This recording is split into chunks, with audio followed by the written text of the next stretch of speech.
La fe. Llegado el momento de que les hable, amados hermanos, deseo que Dios mismo sea el que se dirija a ustedes a través de mí.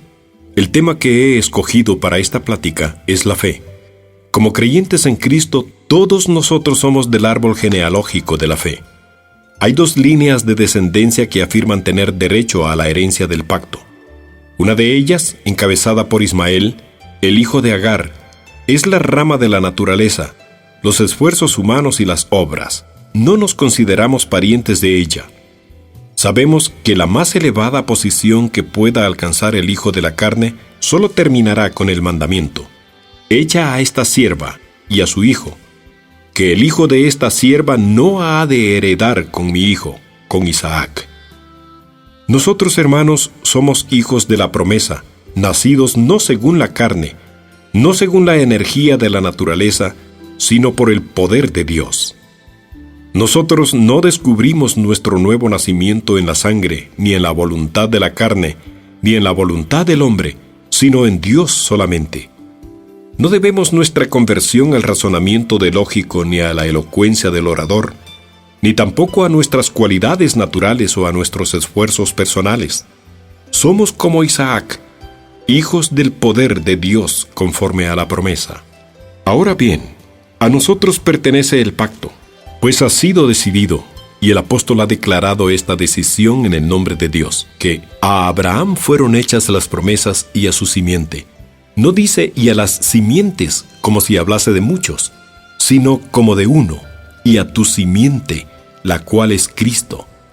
Y si vosotros sois de Cristo, ciertamente linaje de Abraham sois, y herederos según la promesa. Gálatas 3, 16, 29. Somos totalmente salvos por la fe. El día más luminoso que jamás alumbró sobre nosotros fue el día en que por primera vez miramos a Él y fuimos alumbrados. Todo era oscuro hasta que la fe contempló el sol de justicia. La aurora de la fe fue para nosotros la mañana de la vida. Solo por la fe empezamos a vivir. Desde entonces hemos andado por fe. Siempre que hemos sido tentados a salirnos del sendero de la fe, hemos sido como los insensatos Gálatas y hemos tenido que sufrir por nuestra locura. Confío en que no habremos sufrido tantas cosas en vano.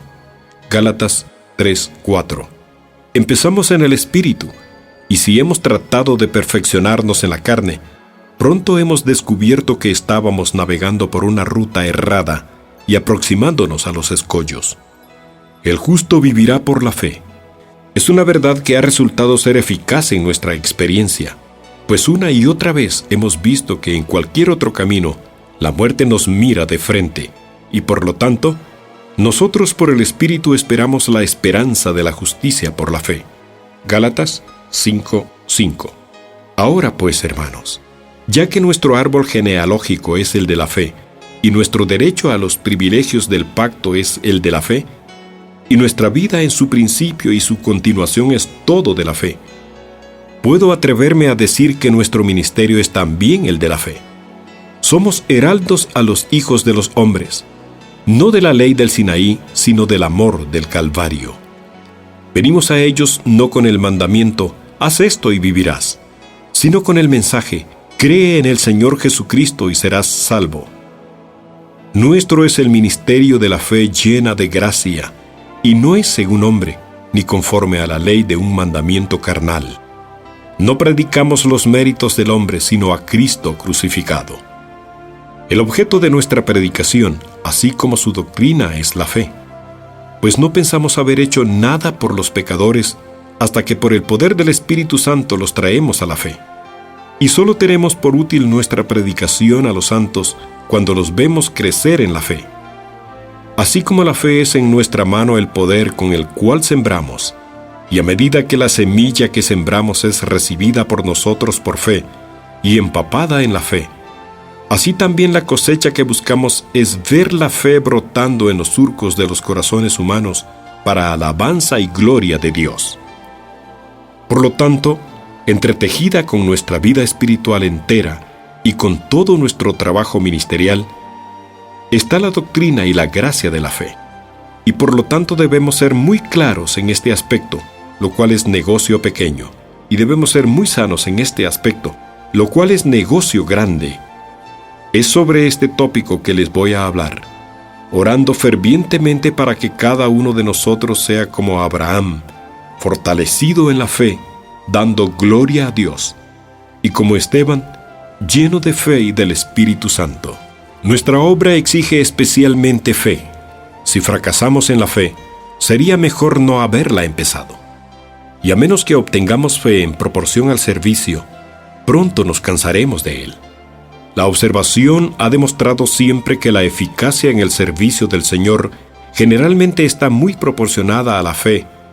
Ciertamente no está en proporción con la capacidad, ni siempre va paralela a una exhibición de celo, pero es invariablemente conforme a la medida de la fe, pues esta es, sin excepción, la ley del reino.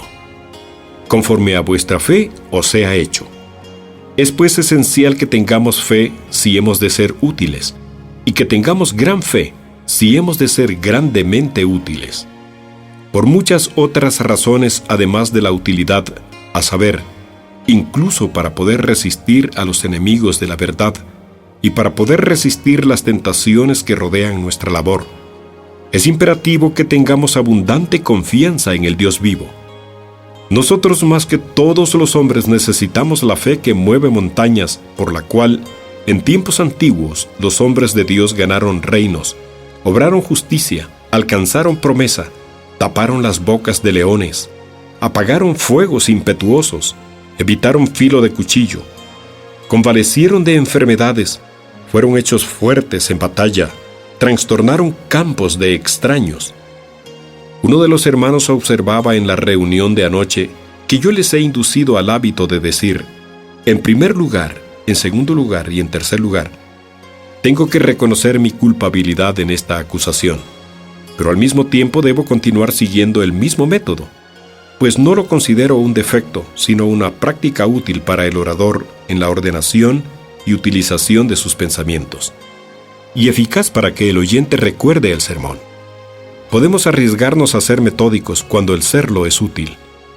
Aún sin seguirla servilmente, la costumbre de anunciar las divisiones de un discurso puede generalmente aceptarse y de todos modos pienso mantenerla hoy. Primeramente me propongo hablar tocante a la fe bajo el título que podría ser la pregunta: ¿en qué tenemos fe nosotros como ministros, o por lo menos gran necesidad de ella? Primeramente tenemos fe en Dios. Creemos que le hay y que es galardonador de los que le buscan. No creemos en que los poderes de la naturaleza operen por sí mismos, independientemente de las constantes emanaciones de poder del grande y poderoso, que es sustentador, así como creador de todas las cosas. Lejos de nosotros desterrar a Dios de su propio universo, tampoco creemos en una deidad meramente nominal, como hacen aquellos que pretenden que todas las cosas son Dios, pues nosotros concebimos el panteísmo sencillamente como otra forma del ateísmo. Conocemos al Señor como una existencia personal, definida, un Dios real, infinitamente más real que las cosas que se ven y se tocan, más real aún que nosotros mismos, pues no somos sino sombras. Solo Él es el Yo Soy, siempre el mismo por los siglos de los siglos. Creemos en un Dios de propósitos y planes, que no ha dejado que un destino ciego tiranice el mundo, y mucho menos que una casualidad sin objetivo lo lleve de aquí para allá. Ni somos fatalistas, ni dudamos de la providencia y predestinación.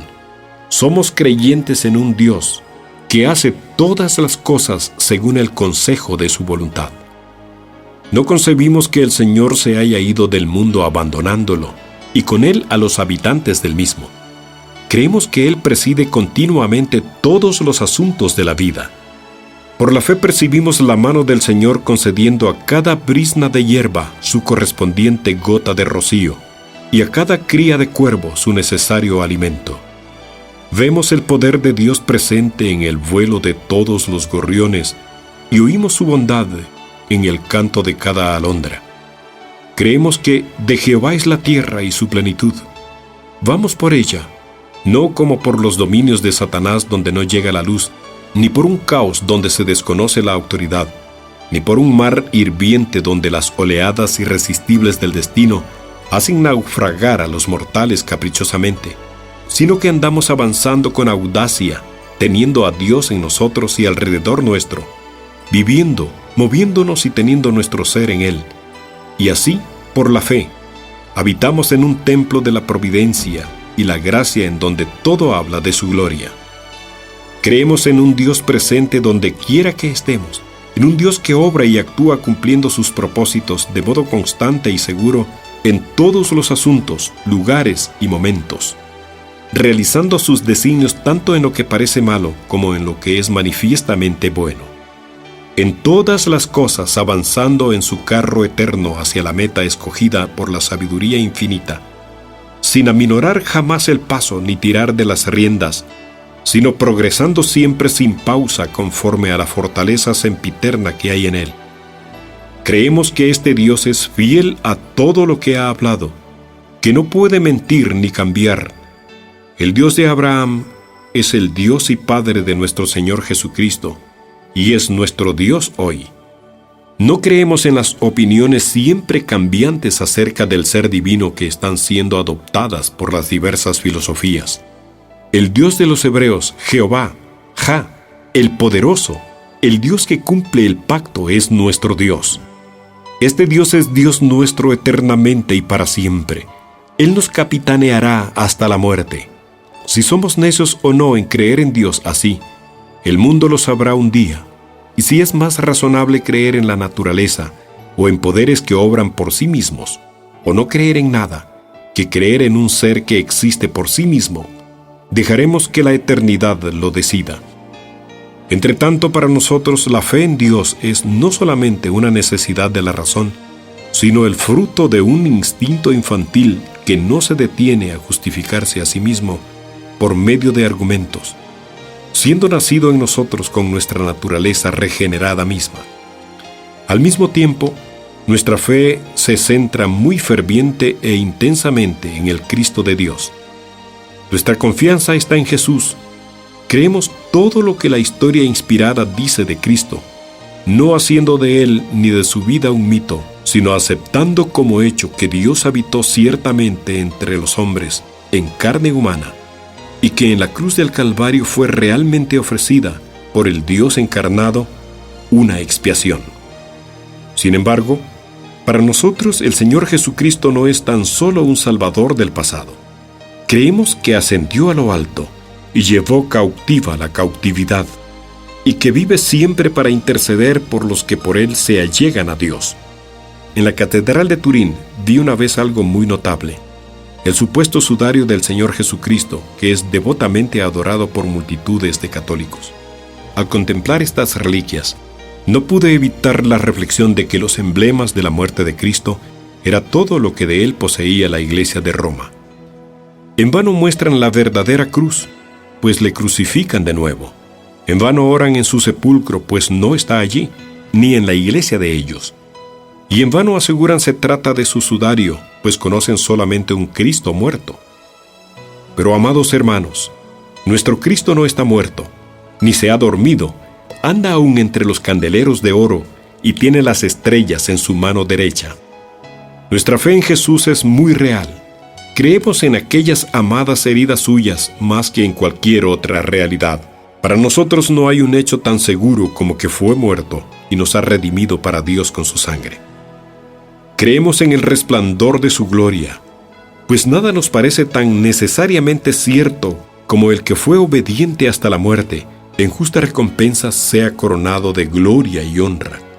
Por esta razón también creemos en un Cristo verdadero que aún ha de venir por segunda vez, así como subió a los cielos.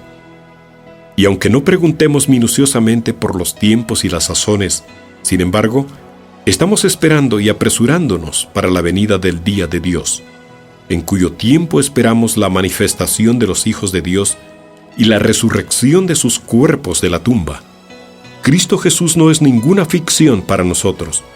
Y con el Dr. Watts cantamos: mientras los judíos en su propia ley confían y se jactan los griegos de sabiduría, nosotros el encarnado misterio amamos, y nuestra confianza en Él ponemos.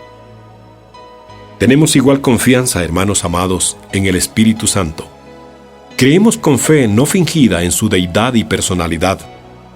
Hablamos de sus influencias porque tiene influencias, pero no olvidamos que es una persona de quien emanan esas influencias. Creemos en sus funciones, pues tiene funciones, pero nos gozamos en la persona que las cumple y las hace efectivas para nuestro bien. Cada uno de nosotros quisiera decir devotamente: creo en el Espíritu Santo. No obstante, hermanos, ¿creen en el Espíritu Santo? Sí, dicen unánime, espontánea y enfáticamente. Sí, digo yo también. Pero no se apesadumbren si les pregunto una vez más si verdaderamente y de cierto creen en Él. Pues hay muchas maneras de creer. Hay una manera de creer que aplico al hombre, creyendo en Él con una base muy endeble y sin arriesgar ni un penique de mi sustancia.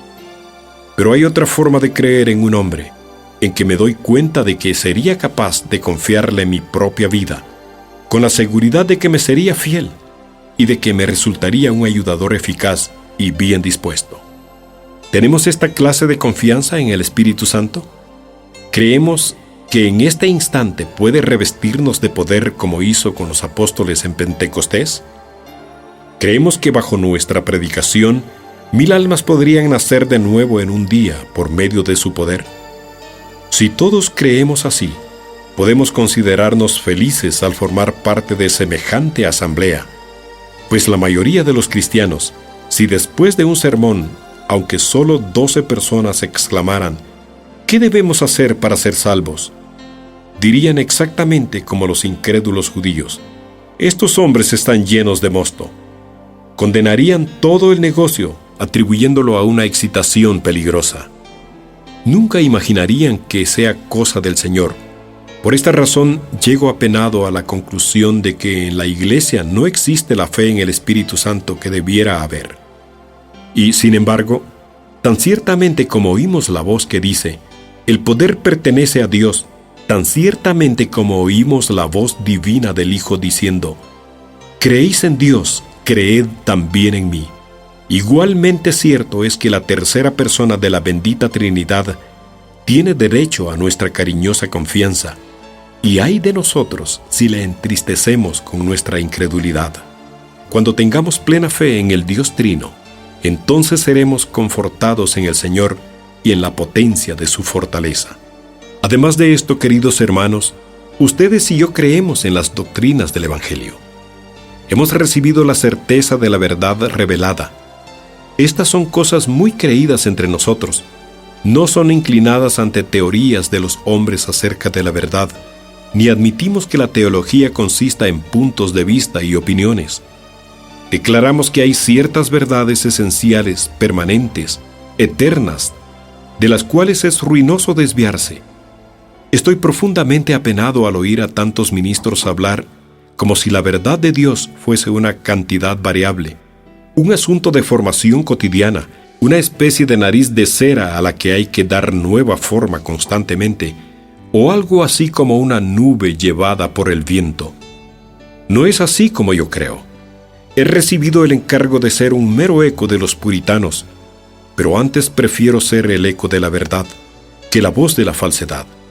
Quizás sea la falta de intelecto lo que nos impide apartarnos del antiguo buen camino, pero aún esto es mejor que la falta de gracia, que es la causa de los perpetuos abandonos y cambios de creencias de los hombres.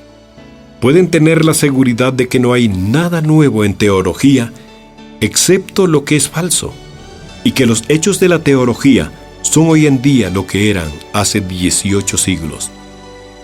Pero en nuestros días, los que asimismo se llaman hombres de progreso, que comenzaron predicando el Evangelio, degeneran a medida que avanzan y su teología, a semejanza de los caracoles, se derrite a medida que avanza. Espero que nunca sea así con ninguno de nosotros. Me gusta comparar la carrera de ciertos teólogos con el viaje de un barril de vino romano desde la viña hasta la ciudad.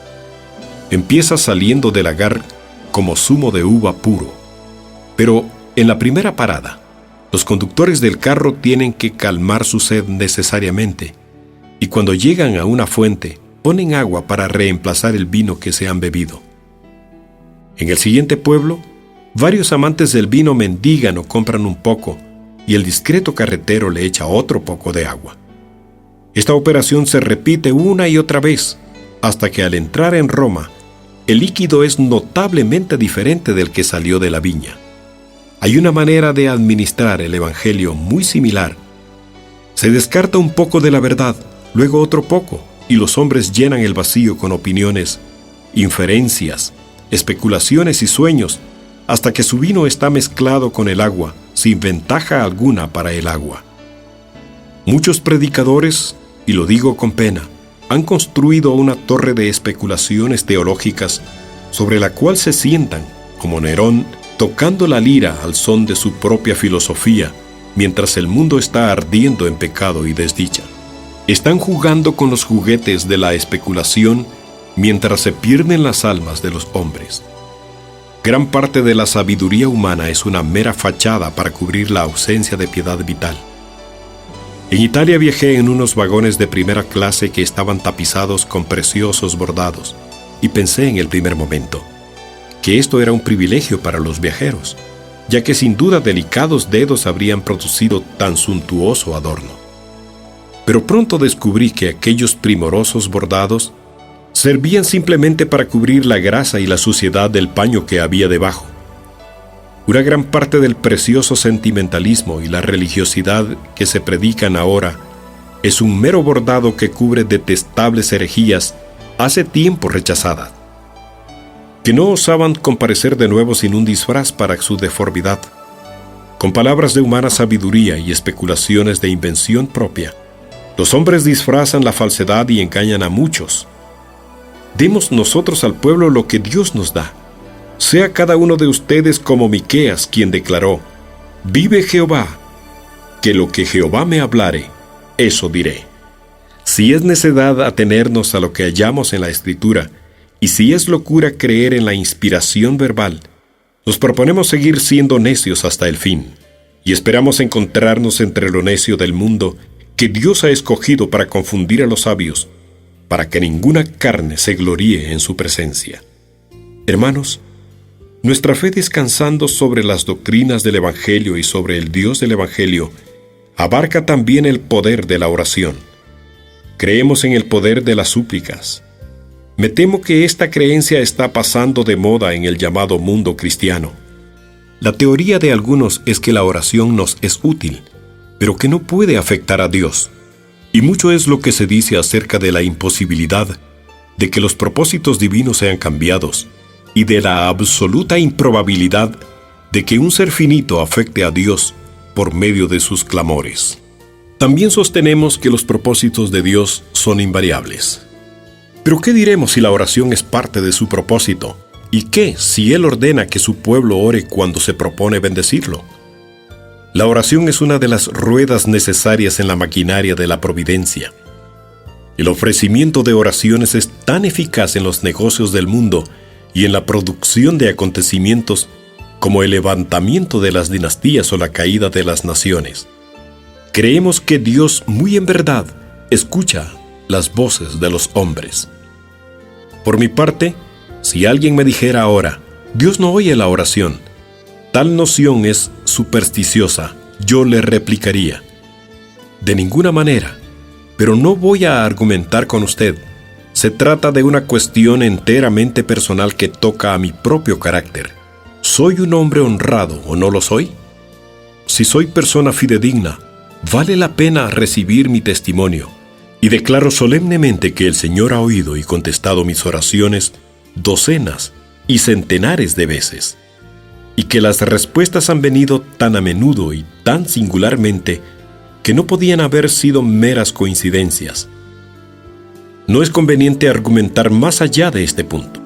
A menos que usted esté dispuesto a declararme embustero, usted está tan obligado a creer los hechos que yo afirmo haber presenciado como yo lo estoy a creer cualquier cosa que usted afirme solemnemente ser cierta.